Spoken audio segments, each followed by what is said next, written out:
very good at pretending you don't feel it. Maybe it's a conversation with someone you love. Maybe it's a conversation with someone you work for or someone who works for you. Maybe it's a conversation with a partner, a parent, a friend who's been quietly taking more than they give. Or maybe, and this is the hardest one of all, it's a conversation with yourself, the one where you finally admit something you've been refusing to say out loud for years. You know exactly which one I'm talking about. You felt it the moment I said the word. There was a name that came up, or a face, or a subject, and your stomach did something small and unpleasant. And you thought about it for half a second and then pushed it right back down where it's been living. That reaction, that flinch, is the most honest thing that's happened to you all day.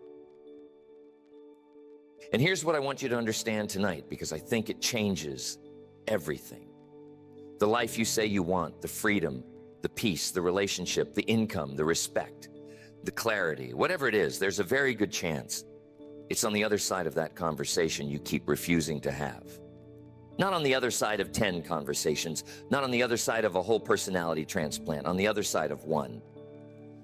One honest exchange that you've been treating like a locked door when it's actually the only door that leads anywhere you want to go. Now, let me tell you what I've watched over many years of paying attention to how people's lives actually turn out. I've watched people work hard, plan carefully, read the right things, set the right goals, and still stay stuck in the exact same place year after year. And when you look closely at their situation, you almost always find the same thing sitting right there at the center of it. There's a conversation they won't have. There's a truth they won't say. There's a person they won't confront, or a boundary they won't draw, or a request they won't make, or an admission they won't voice. And that one avoidance is holding the entire structure of their stuck life in place. Because here's how it works. When you refuse to have a necessary conversation, you don't just avoid a moment of discomfort. You commit yourself to a lifestyle built around the avoidance. You rearrange your whole existence to keep from ever having to face that one hard thing. You take the longer route. You swallow the resentment. You accept the smaller life because the smaller life doesn't require you to say the difficult sentence. And you tell yourself you're keeping the peace, you're being patient, you're being the bigger person, but you're not. You're paying an enormous ransom to avoid 5 minutes of discomfort. And the ransom compounds every single day you refuse to pay the smaller price. So I want to spend some time tonight taking this apart, because I believe it's one of the most expensive habits a human being can develop. And almost nobody sees it for what it is. We think of avoidance as harmless. We think of it as prudence, as patience, as diplomacy. But avoidance is not neutral. Avoidance is a decision. And it's a decision you make over and over again. And every time you make it, you're choosing a certain kind of future. You're choosing to keep the wall up. You're choosing to stay where you are. And the strange thing about this decision is that it doesn't feel like a decision. It feels like nothing. It feels like just another ordinary day in which you did the reasonable thing and let the difficult subject rest. Let's talk about why we avoid these conversations in the first place. Because I think if you understand the machinery, you can stop being run by it. The reason you avoid the hard conversation is not that you're weak. It's not that you're a coward. It's something much more human and much more understandable than that. You avoid it because your mind is doing a calculation, and the calculation is badly rigged. When you imagine having the conversation, your mind vividly plays out every way it could go wrong. The other person gets angry. The relationship ends. You lose your job. You're rejected, humiliated, misunderstood. Your imagination is very talented at producing these disasters in high definition. But when your mind calculates the cost of not having the conversation, it goes quiet. It shows you almost nothing. Because the cost of avoidance isn't a single dramatic event. It's a slow bleed. It's 1,000 small subtractions spread out over months and years, and no single one of them is vivid enough to alarm you. So the mind compares a loud, vivid, imagined catastrophe on one side against a silent, invisible, drawn-out loss on the other. And of course, it chooses avoidance every time. Of course it does. The scale is broken. It's weighing a scream against a whisper, and the whisper, spread thin enough, sounds like nothing at all, even though the whisper is the thing that's actually taking your life apart. This is the first thing I want you to see clearly. The conversation you're avoiding feels dangerous because you can picture the explosion. But the avoidance you're choosing is far more dangerous because you can't picture the erosion. The explosion, if it even comes, is over in a few minutes, and then you begin to recover from it. The erosion never ends. It works on you every day. It takes a little of your energy, a little of your self-respect, a little of your peace, and it never sends you a bill you can read, so you never notice how much you've paid until you look up one day and realize you've handed over years. Now, I want to describe what these avoided conversations actually cost, because I think naming the price is the only thing that has a chance of changing your behavior. Vague warnings never move anybody. So let me be specific about what you're spending. The first thing you spend is your energy. A conversation you're avoiding does not sit quietly in a drawer waiting for you. It stays active. It runs in the background of your mind constantly, taking up a portion of your attention that you never fully get back. You think you've set it aside, but you haven't. You're carrying it everywhere. You carry it into rooms it has nothing to do with. You carry it to dinner. You carry it to bed. And that carrying, that low, constant hum of unfinished business, is exhausting you in a way you've stopped even noticing. The way a person stops noticing a noise they've heard for years. The second thing you spend is your self-respect. And this one is quieter, but it cuts deeper. Every time you decide not to say the thing that needs saying, you send yourself a message. The message is, I am not someone who can handle this. I am not someone whose needs are worth the risk. I am someone who backs down. You don't say those words to yourself. You'd never say them out loud. But the action says them, and some part of you is always listening to your actions, far more closely than to your words. And over time, all those small acts of backing down accumulate into a quiet, corrosive belief that you are not quite equal to your own life. That belief doesn't announce itself. It just gradually shrinks the size of what you're willing to attempt. The third thing you spend is the relationship itself, which is the great irony of the whole business. Because most people avoid the hard conversation in order to protect the relationship. They stay quiet because they don't want to cause a rupture. They swallow the truth because they think the truth will do damage. But listen to me carefully. The thing you're protecting is already gone. A relationship in which one person cannot say what's true is not a relationship being protected. It's a relationship being embalmed. It looks preserved from the outside, but there's no life left inside it. Because closeness is not the absence of difficult conversations. Closeness is the ability to have them. And when you avoid the hard conversation to keep things pleasant, you are trading the possibility of real connection for the appearance of it. And that is a terrible trade, and you make it every single time you choose the comfortable silence. I want to tell you about a pattern I've seen more times than I can count, because it illustrates something I think most people never grasp. I once knew a man who spent nearly 2 decades in a job that was slowly grinding him down. He was talented. He was capable. He deserved far more than he was getting, in money and in respect, and in the basic dignity of being taken seriously. And everyone around him could see it. But there was one conversation he would not have. The conversation with the person he answered to, in which he would state plainly what he needed and what he was worth. and what would happen if those things weren't met. He rehearsed it in his head for years. He would drive home imagining exactly how he'd say it. He'd lie awake, constructing the perfect version, but he never had it. And do you know what he told himself the entire time? He told himself he was being strategic. He told himself he was waiting for the right moment. And the right moment, of course, never came, because the right moment is a fiction we invent to make our avoidance sound like wisdom. There is no right moment for a hard conversation. There is only the moment you decide to stop waiting. And he never decided. And eventually the decision was made for him in the worst and most humiliating way. And he walked out of that place with nothing but the bitter knowledge that he'd spent 20 years paying an installment plan on a conversation that would have taken 20 minutes. Now here's the part of that story that haunts me, and I want you to feel the weight of it. The conversation he was so afraid of was never the disaster. The avoidance was the disaster.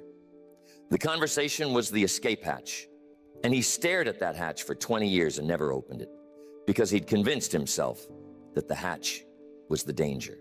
That is the tragedy of avoidance in its purest form. We spend our lives running from the very door that would set us free. We treat the exit like a threat.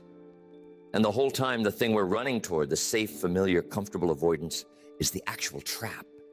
And it's closing on us so slowly that we mistake it for shelter. So let me ask you a question, and I want you to answer it honestly, in the privacy of your own mind. What is the conversation you've been avoiding actually protecting? Not what you tell yourself it's protecting. What is it really protecting?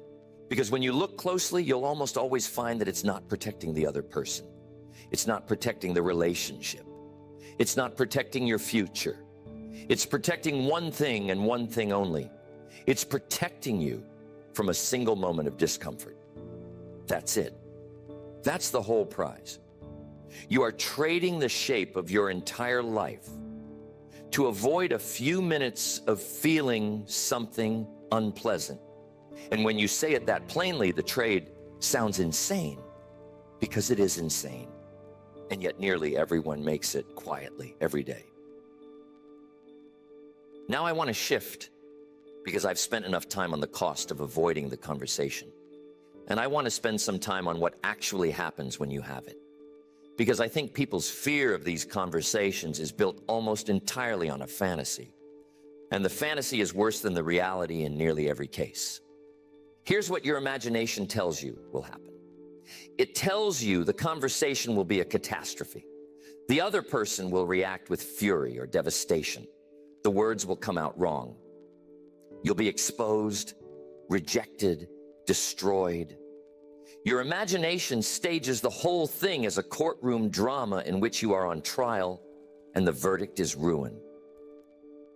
But that's almost never how it goes. And I want to tell you what actually happens most of the time, because the truth is far less dramatic and far more useful. Most of the time, when you finally have the hard conversation, the first thing you feel is not devastation. It's relief. It's the sensation of setting down a weight you'd been carrying so long. You'd forgotten it wasn't part of your body. The words come out. The sky does not fall.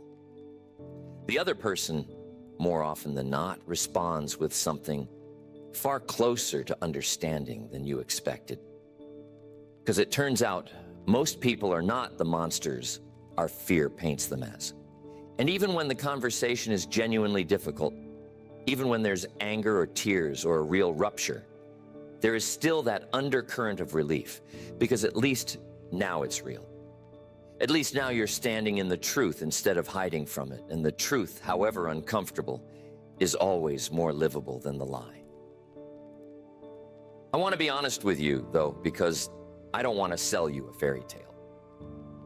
Sometimes the hard conversation does end something. Sometimes you say the true thing and the relationship cannot survive it. Sometimes you draw the boundary and the person walks away. Sometimes you make the request and the answer is no, and the no changes everything. I'm not going to pretend that doesn't happen, because it does. But I want you to consider what it actually means when that happens. When a relationship ends because you finally told the truth, that relationship was already over. It was already a hollow shell held up by your silence.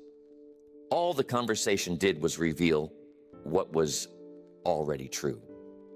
It didn't break something solid. It exposed something that was already broken, and that you were spending enormous energy pretending was whole. And I'd rather know, wouldn't you? I'd rather know that the thing I was leaning on was already cracked than keep leaning on it in the dark until it collapses at the worst possible moment. The hard conversation doesn't create the crack. It just turns on the light. And a person who can bear to turn on the light, even when they're afraid of what it'll show, is a person who can never be trapped for long in a life built on pretending. Now let's talk about the conversation you have with yourself, because in some ways that's the hardest one of all, and it's the one underneath all the others. Every external conversation you're avoiding is sitting on top of an internal one you're avoiding even harder. You won't tell your boss you deserve more because you haven't told yourself you deserve more. You won't tell your partner what you need because you haven't admitted to yourself what you need. You won't leave the thing that's killing you because you haven't let yourself say plainly and without softening it that it's killing you. The external avoidance is downstream of the internal one. You cannot say to another person a truth you haven't first been willing to say to yourself. And so before any of these hard conversations can happen out loud, there's a conversation that has to happen in silence, alone, where you finally stop managing the truth and just let it be what it is. And this internal conversation has its own particular flavor of difficulty, because there's no one to blame and nowhere to hide. When you avoid a conversation with another person, you can at least tell yourself a story about them. They wouldn't understand. They'd overreact. It's not the right time. The other person becomes a convenient excuse for your silence. But when the conversation is with yourself, there's no one else in the room. There's no one to point to. There's just you and the thing you've been refusing to admit. And the admission has nowhere to go but straight into you. That's why it's so hard. Not because the truth is complicated, but because there's no buffer between you and it. You have to hold it directly with your own two hands and feel exactly what it weighs. But here is what I have found, and I say this with complete conviction. The moment you finally have that internal conversation, the moment you stop negotiating with the truth and simply admit it, something shifts that never shifts any other way. You stop being at war with your own reality. And that war, the quiet, constant war between what you know and what you're willing to say you know, is the most exhausting war a human being can fight. Most people are fighting it right now, tonight, in this room and everywhere else. They know something they won't admit. They feel something they won't name. And the effort of keeping that knowledge suppressed is draining them of the very energy they'd need to change the situation. It's a perfect trap. The avoidance costs you exactly the strength you'd require to end the avoidance. So how do you break out of it? How do you finally have the conversation, internal or external, that you've been dodging for so long? I'm going to give you something practical, because I don't believe in leaving people inspired but empty-handed. Inspiration without a method is just a feeling that fades by morning. The first thing you do is you name the conversation exactly, not vaguely, not, I need to deal with that situation eventually. That's how it stayed unresolved this whole time, by living in a fog of vagueness where it can never quite be grasped. You name it precisely. You say to yourself in specific words, the conversation I'm avoiding is with this person about this subject. And the true thing I need to say is this. You write it down if you have to. You drag it out of the fog and into the light where it has edges and a shape and a size. And when you do that, something interesting almost always happens. The conversation gets smaller, because a fog can be any size. and your fear fills it up to whatever dimensions your imagination allows, which is usually enormous. But a named thing has limits. It's this and only this, and 9 times out of 10, when you finally state precisely what needs to be said, you realize it's a single sentence. A single, simple, difficult sentence that you've been treating like an entire war. The whole thing you've been dreading, the whole crushing weight of it, often comes down to a few honest words. A sentence. And that's the door. That's the whole door you've been staring at for years. And it turns out it opens with a sentence. The second thing you do is you separate the saying from the outcome. This is essential, and almost nobody does it. When you imagine the hard conversation, you fuse 2 things together that need to be pulled apart. You fuse the act of speaking the truth with the result of speaking the truth. And because you can't control the result, you conclude that you can't do the speaking. But your job is not the outcome. Your job was never the outcome. You cannot control how the other person responds. You cannot control whether they understand, whether they agree, whether they stay or go. All of that belongs to them. Your job, the only job that was ever actually yours, is to say the true thing clearly and with respect. That's it. That's the entire assignment. And when you understand that the assignment is only the saying and not the result, the conversation becomes possible, because you're no longer responsible for controlling the uncontrollable. You're only responsible for telling the truth, and that you can always do. The third thing you do is you accept the discomfort in advance, the same way you'd budget for any known expense. The conversation is going to feel bad. Let me just tell you that plainly, so you stop waiting for a version of it that feels good. There is no version that feels good. Your heart is going to pound. Your voice might shake. You're going to feel that hot, sick sensation of vulnerability, and it's going to be unpleasant. And that's fine. That's the price. You already know it's coming, so it can't ambush you. The discomfort is not a sign that something is wrong. The discomfort is the sensation of doing something that matters. And if you wait until it feels comfortable, you will wait forever, because it is never going to feel comfortable. Courage is not the absence of that pounding heart. Courage is the pounding heart plus the decision to speak anyway. Now, I want to widen this out, because I've been talking as if there's one conversation. But the truth is that once you learn to do this, once you learn to walk toward the hard conversation instead of away from it, it becomes a way of living. And it changes the entire texture of your existence. Because the person who avoids hard conversations is not avoiding one thing. They're running an operating system. And that operating system governs everything. It shapes how they work, how they love, how they lead, how they see themselves.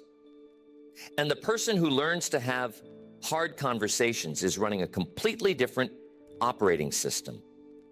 One built on the assumption that the truth, spoken plainly, is survivable and usually better than the alternative.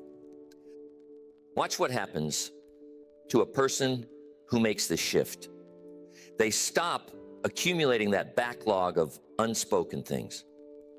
Most people are carrying a huge inventory of conversations they've never had, resentments they've never voiced, requests they've never made, truths they've never spoken. And that inventory sits inside them, taking up space, souring, pressing on everything. But the person who has learned to have the conversation as it arises never builds up the inventory. They deal with things when they're small. They say the difficult thing while it's still a small, difficult thing before it has years to grow. And so they walk through life light, unburdened current with their own reality, while everyone around them is hauling around decades of unsaid words like a house full of things they were too afraid to throw away. And this lightness is not a small thing. It's one of the greatest freedoms a human being can have, to be current with your own life, to have nothing festering, to be able to look anyone in the eye because there's nothing you're hiding from them and nothing you're hiding from yourself. That is a kind of wealth that has nothing to do with money. And most people never taste it because they've spent their whole lives becoming experts in avoidance. The person who avoids conversations is always managing, always calculating, always tracking what they can and can't say to whom, always maintaining the delicate architecture of everything left unspoken. It's a full-time job, this management, and it never ends, and it produces nothing. It's pure overhead. It's the cost of running a life on a foundation of things you won't say. But the person who says the true thing cleanly as it comes up has no architecture to maintain. There's no complicated structure of half-truths and avoided subjects to keep track of. There's just the truth out in the open, dealt with. And that person has an enormous amount of energy freed up, energy that everyone else is spending on maintenance. And they can pour that energy into building the life they actually want instead of into managing the life they're afraid to change.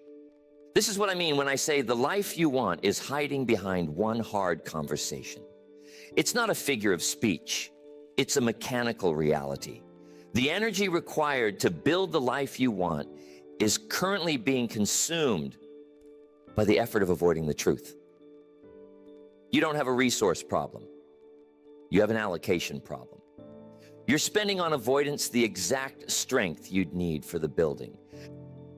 So let me bring this all the way down to the ground for you, because I don't want you to leave here tonight with a nice feeling and no action. I want you to leave with one thing to do, and I want it to be specific, and I want it to be soon. There is a conversation you've been avoiding. You knew it the moment I started speaking. I want you to name it.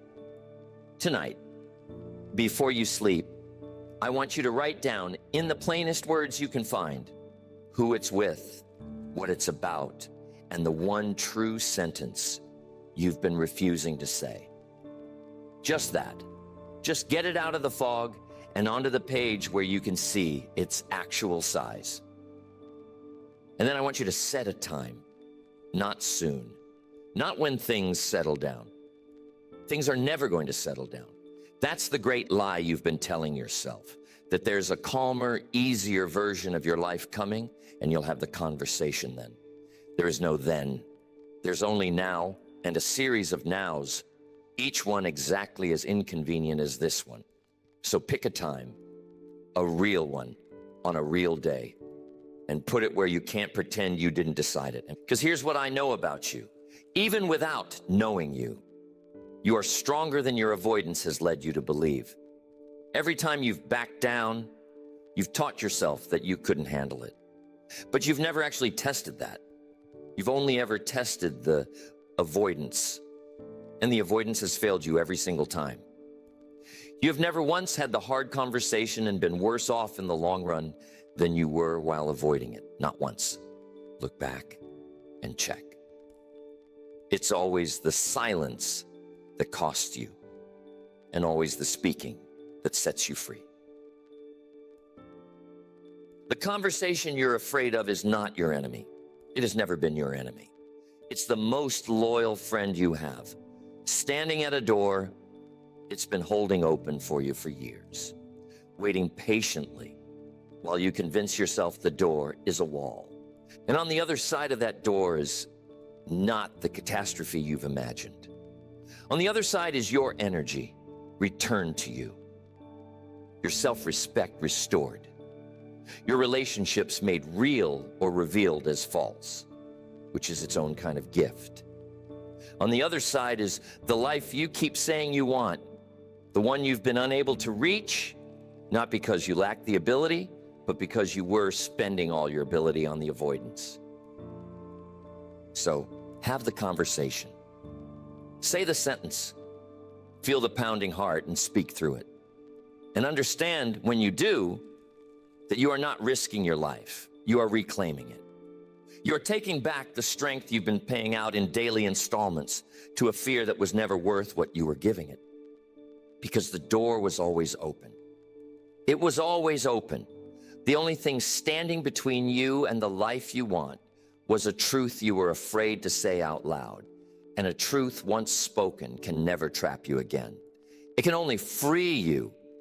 And a person who has learned to speak the truth, even when their voice is shaking, even when the outcome is uncertain, even when everything in them wants to stay silent one more day, that person will never again be a prisoner of their own avoidance. They'll walk through the doors that everyone else stands frozen in front of. They'll say the things that everyone else swallows. They'll build the lives that everyone else keeps postponing. Not because they're braver by nature, but because they finally understood the one thing that changes everything. That the hard conversation was never the danger. The danger was always the silence, and they simply refused from that day forward to keep paying its price.